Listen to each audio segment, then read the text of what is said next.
할렐루야. 네, 옆에 계신 분 인사할까요? 잘 나오셨습니다. 예, 한 번 더 하겠습니다. 보고 싶었습니다. 예, 한 번 더 할까요? 저녁에도 봐서 참 감사합니다. 네, 감사합니다. 예. 우리가 직장에서 승진을 하게 되면 다들 기분이 좋지요. 승진했는데 기분 나빠하는 사람은 아무도 없습니다. 그것은 내가 회사로부터 어떤 가능성과 회사에 대한 충성심을 인정받아서 기회가 더 많이 주어졌다라는 것을 의미하는 것이기 때문이죠.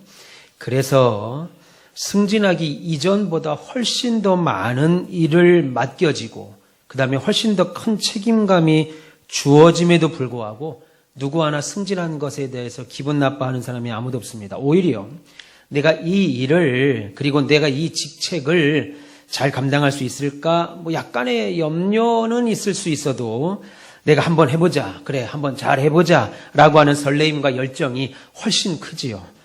그 결과 모든 것을 또 잘 해나갑니다. 얼마 전까지만 해도 대리였던 사람이 과장을 달면 과장에 맞는 일을 감당하고 과장이었던 사람이 부장이 되니까 부장에도 감당해요. 부장이었던 사람이 임원을 달면 잘할 수 있을까 했는데 잘하는 모습을 확인합니다. 그런데 반면 교회는 어떠냐 이겁니다. 교회를 통해서 오늘 내게 주어진 사명에 대해서 나의 마음가짐과 자세는 어떠냐는 거예요. 이거 한번 해보시지요. 성가대 한번 해보시지요. 교사 한번 해보시지요. 이번에 직분을 좀 한번 맡아보시지요. 목사님 내가 그걸 어떻게 할 수 있어요.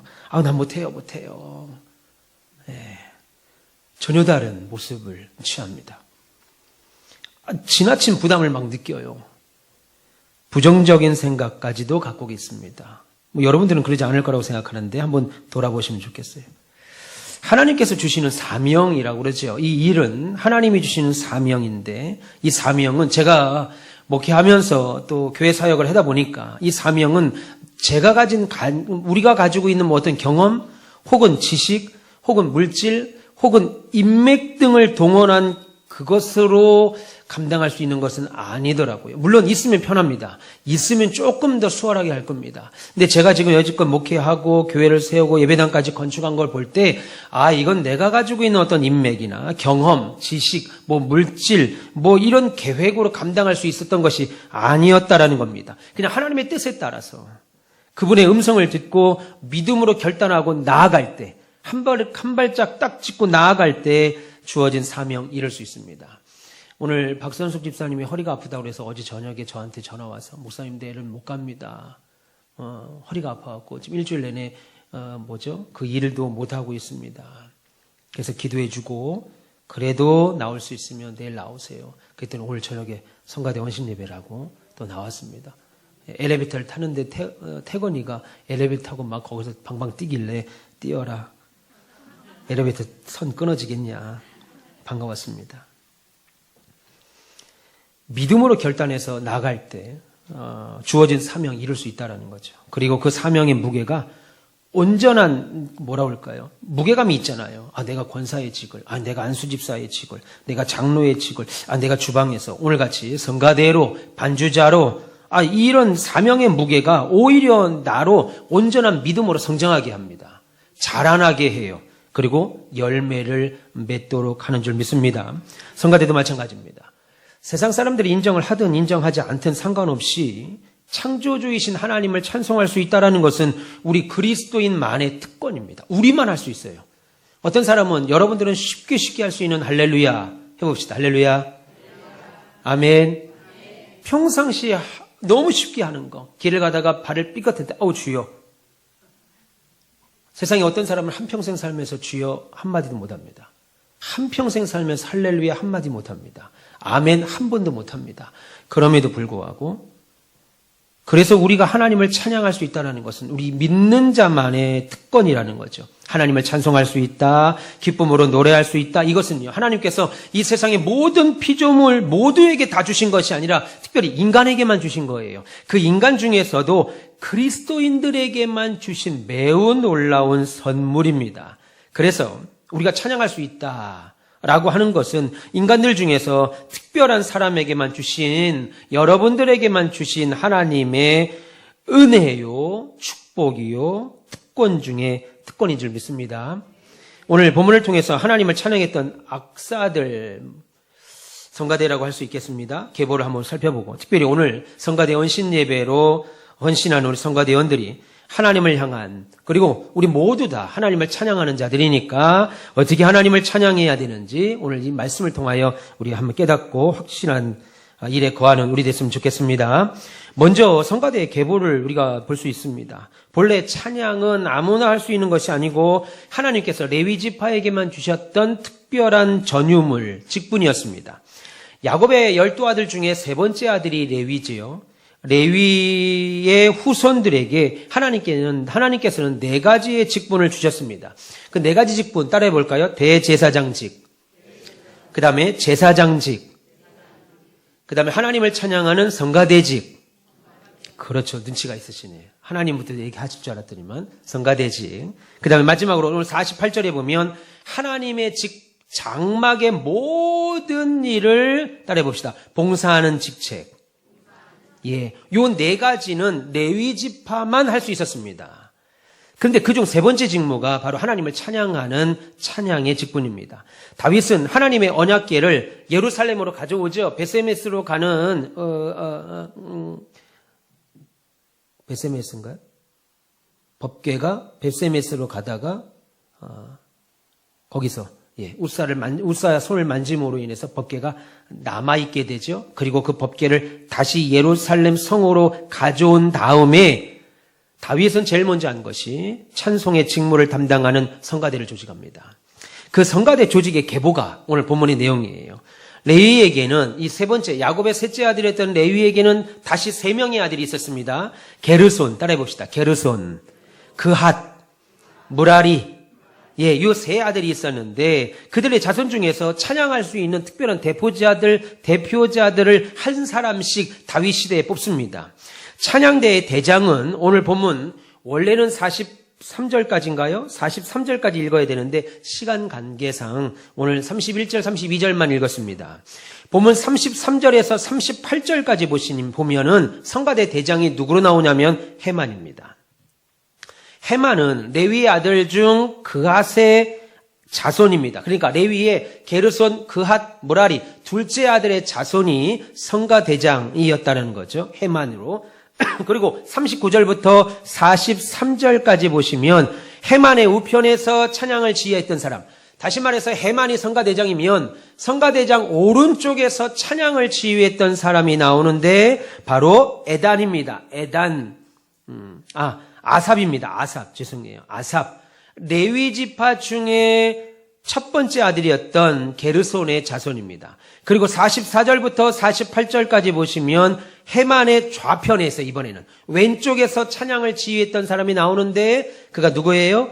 에단, 레위의 아들 중 세 번째 무라리의 자손이 되겠어요. 그러니까 성가대장은 오늘 헤만, 레위의 아들 중 둘째 아들의 자손이고 그 다음에 오른쪽에서 찬양을 지휘했던 사람은 아삽인데 레위 지파 중 게르손의 아들, 큰아들의 아들이 자손입니다. 그리고 좌쪽에서 찬양을 지휘한 사람은 에단인데 레위의 막내 아들 자손이라고 볼 수 있습니다. 그래서 다윗은 이 레위의 후손들 중에서 경건하고 찬송의 은사가 있었던 사람들을 선정해서 찬양대의 직분을 맡깁니다. 다윗이 법궤를 예루살렘으로 이스라엘로 모셔온 행위가 하나님의 영광과 연관되어 있는 것처럼 다윗이 법궤가 돌아오고 나서 제일 먼저 한 것이 성가대를 조직했는데 성가대, 찬양대를 조직하는 것 또한 하나님의 영광을 위한 일이었습니다. 여러분, 찬양대가 조직됨으로 인해서 하나님을 섬기는 일에 이스라엘 백성들에게 아주 획기적인 발전을 도모합니다. 무슨 말이냐면 여러 가지가 있습니다. 그중에 오늘 한 가지만 말씀드리겠습니다. 다윗이 찬양대를 조직함으로 백성들의 마음이 하나님으로 집중하는 데 아주 큰 공헌을 합니다. 무슨 말이냐면 구약시대에는 제사를 드릴 때 여러분들처럼 예배를 드리는 게 아니고 제사를 드리죠. 그리고 양을 잡아옵니다. 황소를 잡아옵니다. 그리고 제단 위에서 제사장들이 각을 뜨고 포를 뜹니다. 그러면 제단 아래로 물길을 만들어 놓으면 짐승의 피가 어때요? 제단 밑으로 흘러내리죠. 흘러내려서 물길로 내려가는 모습의 재물, 내가 가져온 재물의 피를 보면서 내가 저렇게 죽었어야 되는데 저 피를 보면서 내가 지금 사함을 얻었다라는 표식의 제사를 드린다고요. 그러니까 이 제사는 속죄의 제사는 한마디로 능동적인 제사겠어요? 수동적인 제사겠어요? 수동적이죠. 나는 그냥 가만히 있고 원래 내가 죽어야 되는데 내가 제단 위에 올라가야 되는데 양을 데려와서 내 대신 양이 올라가서 제사장의 각을 다 띄면 거기 제단에서 흘러내리는 피를 보면서 하나님 잘못했습니다. 이렇게 예배하는 아주 수동적인 제사였습니다. 그런데 다윗이 성가대를 만들고 나서 본 1차적이고 수동적인 제사에서 한 발자국 더 나아가서 그들과 함께 하시고 저 제단의 제물을 그때만 해도 제단의 제물이 피가 흐르며 낭자해지는 모습을 보고 내가 저렇게 돼야 되는 거구나. 내가 저런 사람이었는데 내가 용서를 받았구나 하고 두려워하고 걱정하고 염려하고 소극적인 제사에서 찬양대가 섬으로 인해서 여전히 그 자리에도 짐승이 죽어나가는 그 자리에도 하나님이 계시고 그리고 여전히 이 자리를 통치하시는 이가 하나님이시구나. 그리고 하나님이 나를 향하여 오늘도 인도하고 계시는구나 라고 하는 하나님을 향한 어떨까요? 이렇게 한 걸음 더 나아가게 되죠. 진일보하게 됩니다. 그리고 그들과 함께하고 계시는 하나님을 확인하고 그리고 그 하나님에 대하여 감사하는 마음을 적극적으로 표현하는 것을 찬양으로 드리게 돼요. 찬양. 그러면서 하나님을 향한 영적 제사, 그 전에는 매우 소극적이고 1차적인 제사를 드렸다면 이제부터는 매우 적극적인 영적 제사를 드립니다. 하나님 앞에 찬양을 하면서 제사를 드림으로 하나님을 섬기는 방법으로 인간이 갖고 있는 그 작은 것, 짐승 하나 데려와서 죽이는 것으로 끝나는 제사가 아니고 인간이 갖고 있는 하나님이 주신 모든 은사를 총동원하여 하나님께 모든 좋은 것을 다 동원할 수 있다라는 것을 가시적으로 보여주고 가르친 것이 다윗의 성가대 조직입니다.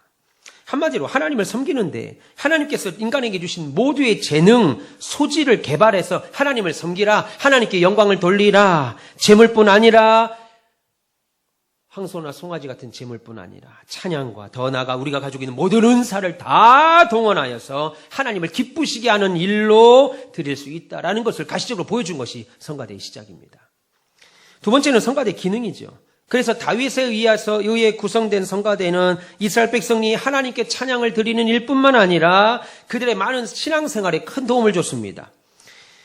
이스라엘 백성들이 하나님께 드리는 찬양은 신앙의 고백인 동시에 기도의 형태로 나타났습니다. 그것이 시편과 연결되면서 그들의 신앙이 매우 진일보하게 되죠.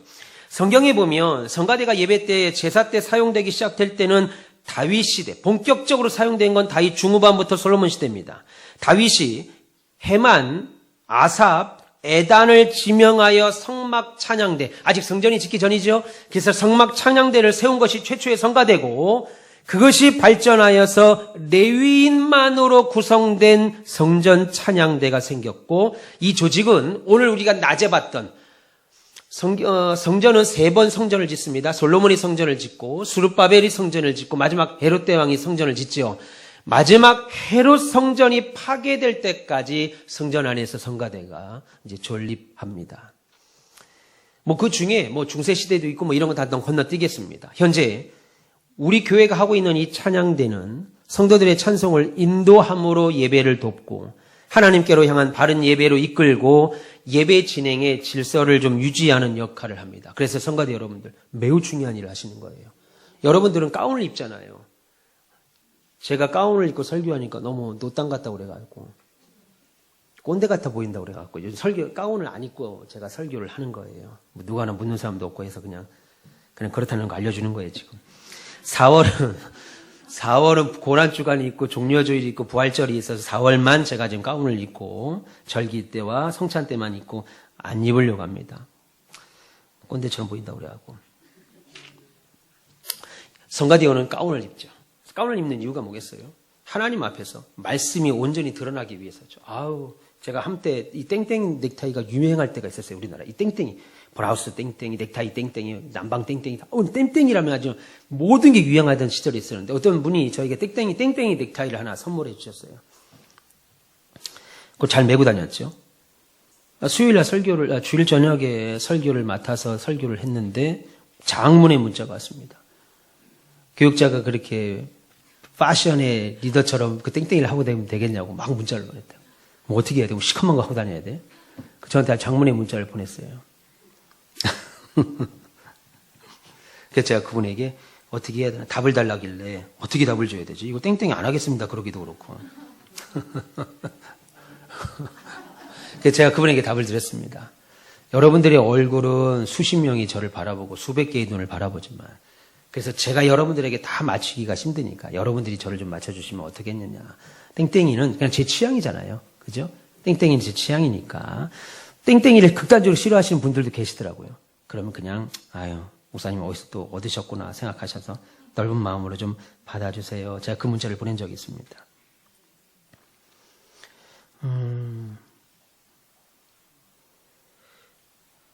성가대가 매우 중요하죠. 이렇게 가운을 입는다는 것은 인간 연약함을 감추고 온전히 하나님만 드러낸다고 하는 의식적인 표현입니다. 그래서 성가대는요. 성도들의 영혼을 일깨우고 신령과 진정으로 예배드리는 것을 좀 돕는 역할을 합니다. 물론 개혁주의 입장에서 칼빈도 그랬고 성가대를 매우 좀 부정적으로 봤습니다. 왜냐하면 로마 시대 로마 천주교 로마 교회 잔재로만 봤죠. 왜냐하면 로마 교회는 성가대가 로마 교회 미사에는 오르간 반주 시간도 따로 있습니다. 그 오르간 반주는 오르간이 하나님이 내리는 악기라고 인정을 해서 오르간이 찬양을 해요. 그러면 천주교는 그걸 듣죠. 보고 있지요. 성가대가 찬양을 합니다. 그래서 여러분 성당에 가서 오래된 성당들 보시면 성가대가 다 어디에 있어요? 우리는 성가대가 회중을 바라보잖아요. 이렇게. 여러분 제가 이 예배당을 칠 때 이 예배당을 어떻게 목회에 적용할 것인가 제가 상당히 많은 책들을 보고 성가대 배치부터 시작해서 강단 높이 심지어 여러분들이 앉아있는 계단식의 그 구조 그 다음에 높이까지 다 설계사하고 계산을 짠 겁니다.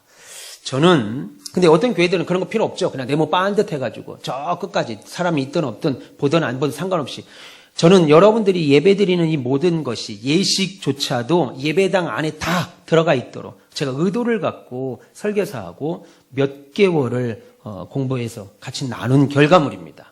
근데 뭘 얘기하려도 잊어버렸네요. 네? 아, 그렇죠. 아유, 이진거 선생님 너무 감사합니다. 네, 박수 한번 쳐주세요. 네, 너무 감사하죠. 네. 천주교에서 성가대는 어때요? 우리는 여러분의 성가대가 회중을 바라보지만 천주교의 성가대는요, 그냥 신부를 바라보죠. 앞에 미사를 집례하는 신부를 바라보고 성가대가 저기 있어요. 저기 2층에 있습니다. 오르간이 있고. 그러니까 이 회중 사람들은 하나도 못 봐요. 못 봅니다. 지금 짓는 성가대, 지금 짓는 천주교 성당의 성가대는 뭐 나오기도 하고 뭐 여러 가지 하더라고요. 그들이 왜 그렇게 하냐면 그들은 성가대 찬양이 하나의 예식입니다. 예식. 그리고 앉아있는 사람들은 그냥 보고만 있는 거예요. 이것은 개혁주의 입장에서 옳지 않습니다. 우리 성가대가 찬양을 할 때 여러분들이 성가대원들을 바라보시지요. 바라보시면서 아이고 오늘은 저 장희정 집사님이 저런 색깔의 옷을 입고 왔네.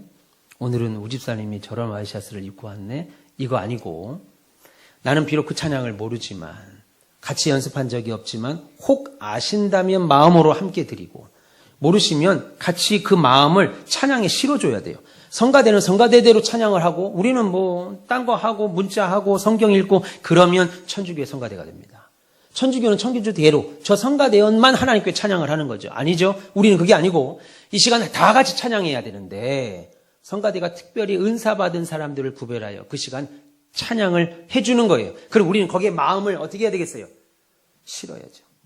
아우 성가대가 오늘은 찬양을 잘 못하는 것 같은데 오늘은 좀 곡이 좀 좋은 것 같은데 이거 아니고 거기에 우리 마음을 실어야 돼요. 싫지 않으면 사실은 개혁주의 입장의 교회에서 성가대는 필요 없습니다. 그냥 성가대는 하나의 그냥 사모임, 사조직 모임밖에 되지 않아요. 성가대는 영을 일깨우는 기관입니다.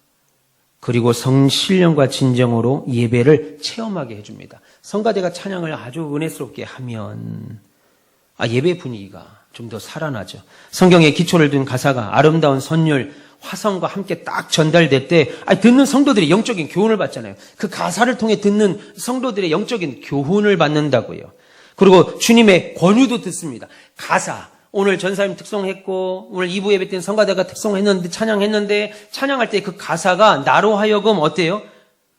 권유, 주님의 권유, 주께서 내게 옆에 오셔서 내게 말씀하시는 것 같은 느낌을 갖게 되고, 아름다운 음악 속에서 그리스도께서 하나님께서 우리에게 주셨던 음악 속에서 신선함과 감동을 받게 되는 거죠. 여러분, 성가대원들은 영적인 봉사자다라고 하는 자신의 직분에 대한 강한 자부심이 있으셔야 돼요. 그냥 아무나 성가대 세우는 것 같은데 아니고, 영적인 자부심이 있으셔야 돼요. 나는 음악을 전공한 사람도 아닌데. 구별되는 의식을 가지셔야 됩니다. 믿기를 축원합니다. 세 번째는요, 찬송하는 사람들의 자세입니다. 먼저 겸손한 마음이 있어야 되겠죠. 하나님의 말씀을 받은 자로서 저는 겸손해야 되겠지만 그 말씀 앞에서 하나님의 찬송을 받은 자로서 여러분들이 그 찬양 앞에 먼저 겸손해야 됩니다. 오늘 본문 33절에 보면 성가대 총책임자였던 해만은 누구의 손자예요? 시간 관계상 찾지 않겠습니다. 사무엘 선지자의 손자입니다. 그러니까 막강한 족장 집안이에요. 그의 아버지가 그의 할아버지가 사무엘이라고요. 그러니까 족장의 직계손으로 지금 성가대 안에도 그 이스라엘에서 어마어마한 특권을 누릴 수 있는 신분임에도 불구하고 오늘 이 사람은 해만은 하나님을 찬양하는 일에 가장 선봉에 서서 찬양합니다. 왜냐하면 찬양의 대상이 사람이 아니고 누구십니까? 하나님이시죠. 성가대원들 그렇게 믿으세요? 그러면 우리의 찬양의 소리가 달라집니다. 노래 좀 못해도 괜찮아요. 그 마음을 실으면 노래 잘해지게 됩니다. 그 마음을 실으면 노래 잘해지게 되고, 우리 배지영 집사님 예배 때 신디 하는 거, 피아노 치는 거, 지금 누구 즐거워하라고, 누구의 영광을 위해 하는 거예요? 성도들 기쁘죠, 1차적으로. 그죠? 바로 듣는 사람. 그러나 그 찬양은 하나님께 영광을 돌리는 것이기에 피아노 반주 하나도 매우 어떤 가수가 유튜브에서 노래 부르기 전과 후 이렇게 해서 떴더라고요. 유명한 가수예요. 이름은 모르는데 얼굴 보시면 여러분 다 압니다. 젊은 가수인데 노래 한 곡을 불렀어요. 노래 한 곡을 부르는데 부르기 전에는 양복을 입고 노래를 잘 불렀습니다. 깔끔해요. 근데 그 노래 한 곡 부르고 나니까 온 얼굴에 땀이 비오듯 하더라고요. 그러더니 거기 댓글에 뭐라고 썼냐면, 그게 사실인지는 잘 모르겠어요. 이 노래 부르고, 이 사람 막 떨면서 부르는 사람이 있어요. 애절한 노래 부르는 사람, 이름을 잊어버렸네. 그 사람인데, 맨날 술 마신다고 하는 노래를 부르던데, 이거는 그 노래를 부르고 응급실로 실려갔대요. 그 노래 하나 부르고, 온몸에 부르고 나서 그냥 땀이, 여러분 보세요. 세상 노래 사람을 기쁘게 하고 사람의 마음을 감동을 주고 가사 보니까 맨날 난 술 마신다고 그 얘기하는 것 같더라고요. 오늘도 술 먹고 내일도 술 먹고 맨날 술 마신대. 밤낮 술이라고 그러더라고요. 근데 그 노래 하나 부르고 나서 땀이 비오듯하고 응급실로 실려갔다라는 거예요. 이게 사실인지 아닌지 모르지만, 근데 분명한 것은 노래 부르기 전에는 땀이 하나도 없었는데 그 노래 하나 부르고 나니까 온몸에 땀이.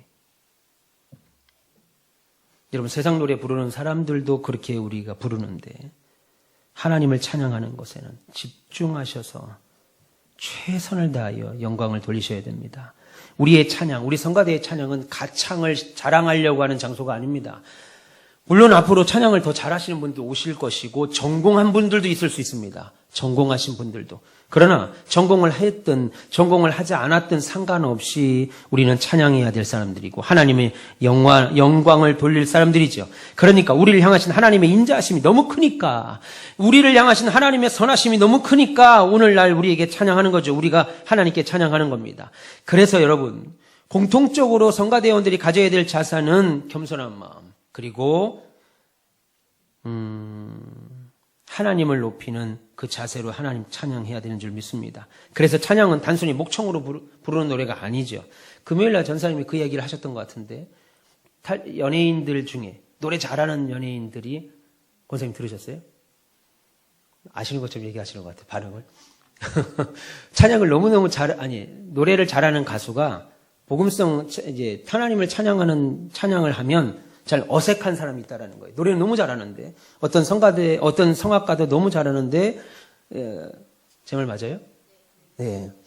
이 찬양을 하면 잘 못한다는 거예요. 그게 왜 그러냐면 그 마음속에 하나님에 대한 찬양은 하나님을 만나야 할 수 있는 찬양인데 입으로만 내가 배운 것으로만 부르다 보니까 좀 가창력이나 뭐 이런 느낌이 좀 빠지는 것 같다 하는 생각이 든다는 거죠. 여러분 찬양은 단순히 목청으로 부르는 것이 아니죠.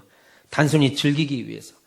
또 세상 노래는 스트레스 풀기 위해서 부르잖아요. 노래방 가서 막 그냥 1시간, 2시간씩 불러제끼면 스트레스가 다 풀린다고 하잖아요. 근데 찬양은 그렇지 않습니다. 찬양은 스트레스 풀려고 부르는 것이 아니죠.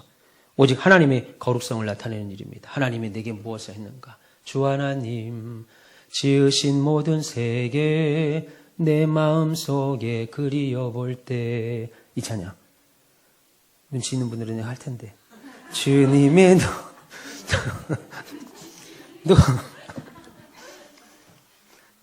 아니 우리 집사님이 눈치가 빠르세요. 근데 제 설교에 아주 몰입해서 그래요. 주님의 높고 위대하심을 내 영혼이 찬양하네. 주님의 높고 위대하심을 내 영혼이 찬양하네.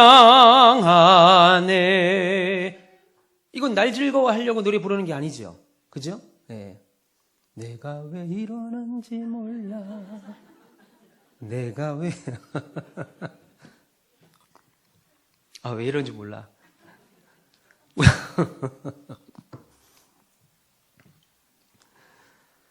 우리의 찬양은 우리를 기분을 풀게 하고 스트레스를 풀기 위하여 부르는 것이 아니라 하나님의 거룩성을 드러내는 거예요. 주님의 높고 위대하심을 내 영혼이 찬양하네. 그죠? 주님의 높고 위대하심을 내 영혼이 찬양한다고요. 그런 찬양을 부르면 어떻습니까? 마음이 막 힘이 납니다. 예. 내가 왜 이러는지 몰라. 이런 찬양, 이런 노래 부르면 어때요? 내 마음이 막 우울해지잖아요. 예. 참. 그래서 하나님을 찬양할 때는 자신의 몸과 마음, 영혼을 드리는 자세로 경건한 모습으로 하나님께 찬양해야 됩니다. 아울러서 좀 뭐라 그럴까요? 질서 있게 찬양하는 거죠. 다윗은 처음에 찬양대를 조직할 때부터 해만을 중심으로 오른쪽에는 좌우에 아삽과 에단이 도열하여 아름다운 모습과 목소리로 찬양했습니다. 찬양하는 분들은 구별된 분들이잖아요. 분리된 분들입니다. 그래서 겸손한 마음뿐만 아니라 경건함으로 찬양해야 됩니다. 제가 말씀드린 것처럼 해만의 오른쪽에서 봉사했던 아삽, 너무나도 우리가 잘 알죠? 아삽은 누굽니까? 시편의 성경을 썼던 시편의 시가, 아삽이 기록한 시가 시편 전체 중에 12편이나 썼습니다. 특별히 시편 50편, 그리고 시편 73편부터 83편까지가 아삽의 시입니다. 그러니 여러분, 성가대를 찬양하는 분들의 마음가짐이 얼마나 하나님과 연결되어 있어야 하겠냐는 거예요. 온몸과 마음, 정성을 다 쏟아서 영혼을 하나님께 드리시길 축원합니다. 그럴 때 우리의 개인의 이익이나 즐거움이나 우리의 있을 수 있습니다. 성가대끼리 회식도 할 수 있고 여행도 갈 수 있고 성가대끼리 따로 만나서 대화도 하고 차도 마실 수 있습니다. 그러나 성가대가 조직된 근본적인 목적은 하나님의 이름을 찬양하는 거예요. 그리고 누구보다 하나님의 이름을 찬양하고 찬양을 부르시는 여러분들의 얼굴을 봐서도 막 은혜가 막 넘쳐야죠. 김두일 집사님 찬양할 때 보면 아주 그냥 그죠? 이렇게 볼이 이렇게 아주 귀엽게 생긴 저 볼이 아주 입이 새가 엄마 닭이 오면 닭이래. 엄마 새가 오면 입을 벌려서 막 하는 것처럼 그 모습만 봐도 은혜가 되더라고요. 김두일 집사님 저기 계세요. 네.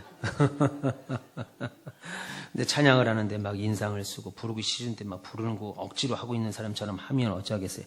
보는 사람들도 성가대 지휘자에 잘 따르셔야 됩니다. 성가대 피스를 동일하게 높여야 됩니다. 옛날 저 어릴 때 아버지가 목회하실 때 성가대를 쓸 때 그때 집사님이 그런 일에 조금 은사가 있으셨어요. 그래서 성가대 피스를 들면 똑같은 위치에 딱 들면 똑같은 위치에서 해야 돼.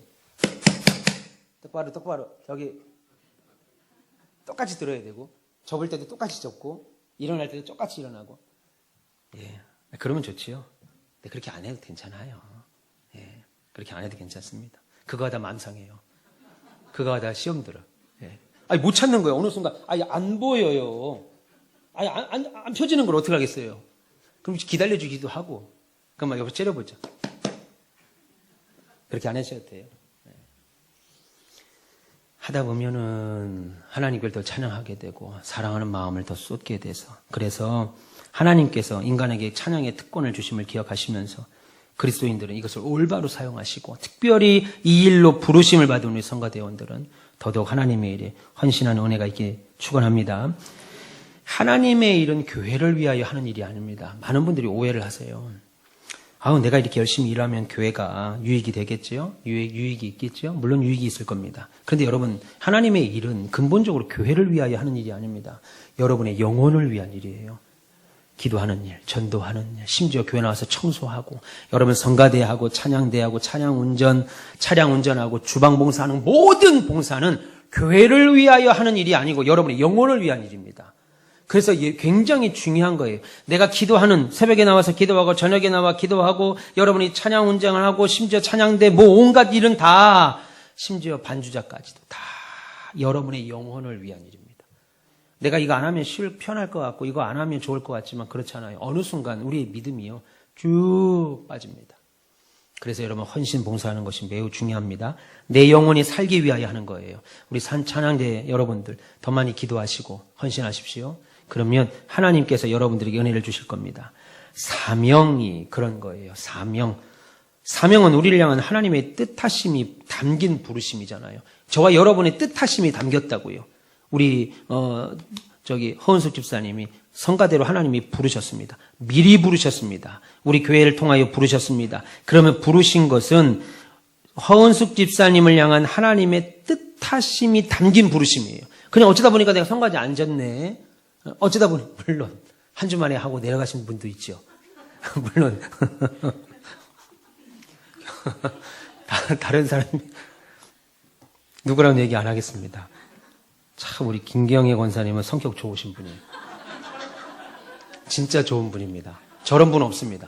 굉장히 귀한 거예요. 예, 박수 한번 칠까요? 예, 좋습니다. 제가 목회를 하다 보면 아주 작은 것에 마음을 상할 수도 있어요. 근데 우리 김경애 권사님은 들어가라면 들어가고 나오라면 나오고 그거 쉽지 않은 거예요. 그건 권사님만 받은 특권, 하나님의 은사입니다. 그거 쉽지 않은 거예요. 정말 쉽지 않습니다. 예, 쉽지 않아요. 근데 우리 권사님 한 주 성가대원들도 오래 기다려주지 않고 바로 그 자리에서 그 이름표를 떼어버리더라고요. 네.